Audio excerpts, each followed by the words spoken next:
ನಾವು ಮಂಗಳೂರಿನಲ್ಲಿ ಇದರ ಪೆಟ್ಟನ್ನ ನಾವು ತಿಂತಾ ಇದ್ದೇವೆ, ಈ ಡ್ರಗ್ಸ್ನ ಪೆಟ್ಟನ್ನ ಮಂಗಳೂರಿನಲ್ಲಿ ತಿಂತಾ ಇದ್ದೇವೆ. 10ನೇ ಕ್ಲಾಸ್ ಮಕ್ಕಳು ಸುಸೈಡ್ ಮಾಡಿಕೊಂಡಿದ್ದನ್ನ ನಾವು ನೋಡಿದ್ದೇವೆ. PUC ಹೋಗುವ ಶಾಲೆ ಮಕ್ಕಳು ಹೊರಗೆ ಬಂದು ಡ್ರಗ್ಸ್ ಅನ್ನ ತೆಗೆದುಕೊಳ್ಳುವುದನ್ನ ನಾವು ನೋಡ್ತಾ ಇದ್ದೇವೆ. ಯಾವುದೋ ಒಂದು ಪೊಲೀಸರನ್ನ ಹಾಕಿದ ಕೂಡಲೇ ಇದೆಲ್ಲ ನಿಲ್ಲಿಸ್ಲಿಕ್ಕೆ ಆಗ್ತದೆ ಅನ್ನೋದಾದ್ರೆ ಇದು ಸುಳ್ಳು ವಿಷಯ. ಇದಾಗುದಿಲ್ಲ, ಈ ಟೈಪ್ ಆಗುದಿಲ್ಲ. ಇಡೀ ಮಂಗಳೂರಿಗೆ ಮಾತ್ರ, ಮಂಗಳೂರಿಂದ ಪ್ರೊಡಕ್ಷನ್ ಆಗುದಿಲ್ಲ, ಮಂಗಳೂರಿಗೆ ಸಪ್ಲೈ ಆಗ್ತಾ ಇದೆ. ಮಂಗಳೂರಿಗೆ ಒಂದ್ ವೇಳೆ ಸಪ್ಲೈ ನಿಲ್ಲಿಸಿದ್ರು ಸಹ ಬೇರೆ ಕಡೆ ಸಪ್ಲೈ ಆಗುದು ಆಗ್ತಾನೆ ಇದೆ. ಹಾಗಾಗಿ ಪ್ರಿಯಾಂಕ್ ಖರ್ಗೆ ಅಂತ ವ್ಯಕ್ತಿಗಳು ಒಂದೇ ಓಪನ್ ಆಗಿ ಬಂದು ಮಾತಾಡ್ಬೇಕು, ಒಂದೇ ರಿಸೈನ್ ಮಾಡ್ಬೇಕು, ಒಂದೇ ರಾಜೀನಾಮೆ ಕೊಡ್ಲಿ, ಒಂದೇ ಅವರು ಓಪನ್ ಆಗಿ ಬಂದು ಹೇಳ್ಬೇಕು, ನನಗೂ ಅವರಿಗೆ ಏನು ಕನೆಕ್ಷನ್ ಇಲ್ಲ, ನಾನು ಯಾವುದೇ ರೀತಿಯ ಫೋನ್ ಸಂಭಾಷಣೆ ಅವ್ರ ಹತ್ರ ಮಾಡಲಿಲ್ಲ, ನನಗೂ ಅವ್ರಿಗೆ ಯಾವುದೇ ಕನೆಕ್ಷನ್ ಇಲ್ಲ, ಅವರ ವ್ಯವಹಾರದಲ್ಲಿ ನಾನು ಸಹಾಯ ಮಾಡಲಿಲ್ಲ, ಪೊಲೀಸರಿಗೆ ನಾವು ಫೋನ್ ಮಾಡಿ ಯಾವುದೇ ಒಂದು ಅವರನ್ನು ಹಿಡಿಬೇಡಿ ಅಂತ ಹೇಳಲಿಲ್ಲ. 1 ವರ್ಷದಿಂದ ಪೊಲೀಸರು ಏನ್ ಮಾಡ್ತಾ ಇದ್ರು ಗೊತ್ತಿದ್ರು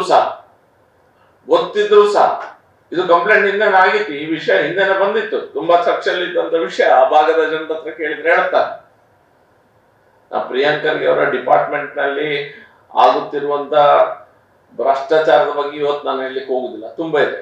ನರೇಗಾದಲ್ಲಿ 20 ಜನರನ್ನ ಹಿಡ್ಕೊಂಡು ಗಂಡಸರಿಗೆ ಹೆಂಗಸರಿನ ಸೀರೆ ಉಡಿಸಿ ಬಿಲ್ ಪಾಸ್ ಆಗಿದ್ದು ನಮಗೆ ಗೊತ್ತಿದೆ, ಇಲ್ಲಿ ನಿಮ್ಗೆಲ್ಲ ಗೊತ್ತಿದೆ, ಮಾಧ್ಯಮದವರಿಗೆ ಗೊತ್ತಿದೆ. ನಮಗೆ ಸಮಸ್ಯೆ ಏನಂತ ಹೇಳಿದ್ರೆ, ನೀವು ಮಂಗಳೂರಿಗೆ ಒಂದು ಡ್ರಗ್ಸ್ ಪ್ರಾಬ್ಲಮ್, 2 ITBTಯಲ್ಲಿ ನಾನು ವಿಧಾನಸಭೆಯಲ್ಲಿ ಕೇಳಿದಂತ ಪ್ರಶ್ನೆಗೆ ಉತ್ತರವನ್ನು ಕೊಡ್ತಾ ಕಿಯೋನಿಕ್ಸ್ ಮೂಲಕ ಇಲ್ಲಿ ಹಿಂದಿನ ನಮ್ಮ ಸರ್ಕಾರ ಇದ್ದಾಗ ಏನು ಅರ್ಧ ಕೆಲಸವನ್ನ ಮಾಡಿದ್ದೇವೆ ಅದನ್ನು ಮುಗಿಸುವಂತ ಪ್ರಯತ್ನ ಮಾಡ್ತೇವೆ ಅನ್ನೋ ಮಾತನ್ನ ಏನ್ ಕೊಟ್ಟಿದ್ರು. ಈಗ ಟೋಟಲ್ ಆಗಿ ಆ ವಿಷಯನ ನಾವು ಮಾತಾಡ್ತಾ ಇಲ್ಲ. 2 ಸಾರಿ ಕಿಯೋನಿಕ್ಸ್ ನ MD ಅವ್ರು ಸಹ ಬಂದ್ರು ಇಲ್ಲಿ. ಪ್ರಿಯಾಂಕ್ ಖರ್ಗೆ ಅವರು ಹೇಳಿದ್ರು, ನಾವು ಮಾಡ್ತೇವೆ ಮಂಗಳೂರಿನಲ್ಲಿ, ಅದು ಮಾಡ್ತೇವೆ, ಇದು ಮಾಡ್ತೇವೆ ಅನ್ನುವಂತ ಮಾತನ್ನು ಹೇಳಿದ್ರು. ಇನ್ಫ್ರಾಸ್ಟ್ರಕ್ಚರ್ ಡೆವಲಪ್ಮೆಂಟ್ಗೆ ITBT ವಿಷಯದಲ್ಲಿ, BT ಅಲ್ಲ, ಅಟ್ಲೀಸ್ಟ್ IT ವಿಷಯದಲ್ಲಿ, IT ಕಂಪನಿಗಳ ವಿಷಯದಲ್ಲಿ ಏನು ಪ್ರಾಮಿಸ್ ಅನ್ನ ಮಾಡಿದ್ದಾರೆ ಇನ್ನೂ ಸಹ ಮಾಡಲಿಲ್ಲ. ನನ್ನ ಹತ್ರ ಆಗುದಿಲ್ಲ ಆದ್ರೆ ಆಗುದಿಲ್ಲ, ನಮ್ಮ ಹತ್ರ ದುಡ್ಡಿಲ್ಲ, ಕೆಲವು ವಿಷಯದಲ್ಲಿ ಹೇಳ್ತಾ ಇದ್ದಾರೆ ಓಪನ್ ಆಗಿ ದುಡ್ಡಿಲ್ಲ ಅಂತ ಹೇಳ್ಬೋದು, ಅದು ಒಂದು ವಿಷಯ. ಅದು ಸೆಕೆಂಡರಿ ವಿಷಯ. ಮತ್ತೆ ಮೇಜರ್ ಆಗಿ ಡ್ರಗ್ಸ್ ನ ವಿಷಯದಲ್ಲಿ ಪ್ರಿಯಾಂಕ್ ಖರ್ಗೆ ಅವರು ಓಪನ್ ಆಗಿ ಬಂದು ಸ್ಟೇಟ್ಮೆಂಟ್ ಅನ್ನು ಕೊಡಬೇಕು, ಇಲ್ಲದ್ರೆ ರೆಸಿಗ್ನೇಷನ್ ಅನ್ನ ಕೊಡ್ಬೇಕು. ರೆಸಿಗ್ನೇಷನ್ ಕೊಟ್ರೆ ಇನ್ವೆಸ್ಟಿಗೇಷನ್ ಮಾಡ್ಲಿಕ್ಕೆ ಪೊಲೀಸ್ನವರಿಗೆ ಸುಲಭ ಆಗ್ತದೆ. ಇವರು ಪ್ಲೇಸ್ ಆಫ್ ಪವರ್ ಅಲ್ಲಿ ಕೂತ್ಕೊಂಡು ಇದೆಲ್ಲ ಮಾಡಿದ್ರೆ, ಡ್ರಗ್ಸ್ ಗಿಕ್ಸ್ ಅಲ್ಲಿ ಇನ್ವಾಲ್ವ್ಮೆಂಟ್ ಅನ್ನ ಇದ್ರೆ, ಅದು ಕರ್ನಾಟಕದ ಇಡೀ ಜನರಿಗೆ ಮಾಡಿದಂತ ಮೋಸ. ಮತ್ತು ಇವರು ಬೆಳಿಗ್ಗಿಂದ ಸಾಯಂಕಾಲದವರೆಗೆ RSS ಸರಿ ಇಲ್ಲ, RSS ಬಂದ್ ಮಾಡ್ತೇವೆ, BJP ಸರಿ ಇಲ್ಲ, BJP ಅದು ಮಾಡ್ತದೆ, ಇದು ಮಾಡ್ತದೆ ಅನ್ನುವರು ನಮ್ಮ ಮನೆ ರಿಪಬ್ಲಿಕ್ ಆಫ್ ಗುಲ್ಬರ್ಗದಲ್ಲಿ, ಇವ್ರದ್ದೊಂದು ಬೇರೆ ದೇಶದಾಗ ಆಗಿದೆ ಈಗ ಅದು.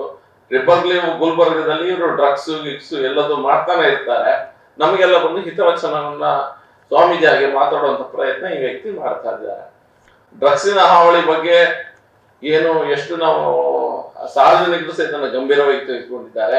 ವಿದ್ಯಾಸಂಸ್ಥೆಯವರು ಎಷ್ಟು, ಪೇರೆಂಟ್ಸ್, ಪೋಷಕರು ನಾವೆಷ್ಟು ಗಂಭೀರವಾಗಿ ಈ ವಿಷಯವನ್ನ ತೆಗೆದುಕೊಂಡಂತ ಸಂದರ್ಭದಲ್ಲಿ ರಾಜಕೀಯ ವ್ಯಕ್ತಿಗಳು, people who are in place of power, ಒಬ್ಬ ಮಂತ್ರಿಯಾಗಿ ತನ್ನ ಆಪ್ತರು ಈ ರೀತಿ ಮಾಡುವಂತ ವಿಷಯದ ಬಗ್ಗೆ ಮಾತನಾಡುವುದಿಲ್ಲ, ಸ್ಟೇಟ್ಮೆಂಟ್ ಏನು ಕೊಡ್ತಾ ಇಲ್ಲ. ಹಾಗಾಗಿ ನಮ್ಗೆ ಸಂಶಯ ಬರ್ತಾ ಇದೆ, ಕರ್ನಾಟಕದಲ್ಲಿ ಆಗ್ತಿರುವಂತ ಡ್ರಗ್ಸ್ ನ ಹಾವಳಿಗೆ ಕಿಂಗ್ ಪಿನ್ ಇವರೇ ಅನ್ನುವಂತ ಪ್ರಶ್ನೆ ನಮ್ಮ ಮನಸ್ಸಿನಲ್ಲಿ ಮೂಡ್ತಾ ಇದೆ.